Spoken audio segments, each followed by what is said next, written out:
The institution is happy.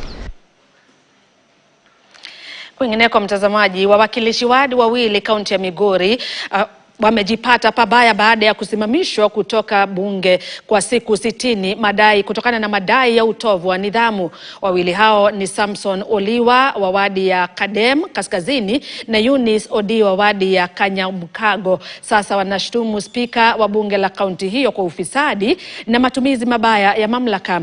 Aidha, wanadai kuwa kusimamishwa kwao ni njia ya kuwanyamazisha kisiasa, kutoibua maswali kuhusu ubadhirifu wa fedha wanaodai upo ndani ya bunge la kaunti hiyo. The house is governed by laws, and we have what we call our standing order. We have standing order number 104, 109, that speaks to gross misconduct, or what we call disorderly. Those standing orders that I've quoted only gives the speaker the power to suspend a member who is disorderly and has committed that gross misconduct. Only gives him a power to suspend such a member for only 3 days.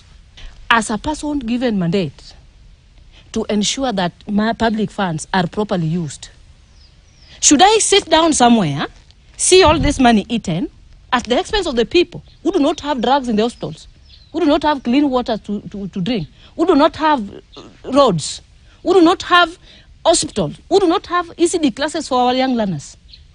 I cannot do this, and I want to say categorically that he has suspended us today. Actually, me, I was suspended for 60 days. When I told him, give me the maximum time that you feel is comfortable with you. But remember, you will not be permanent on that seat. You also have a duration to leave that seat. Then he added me another 30.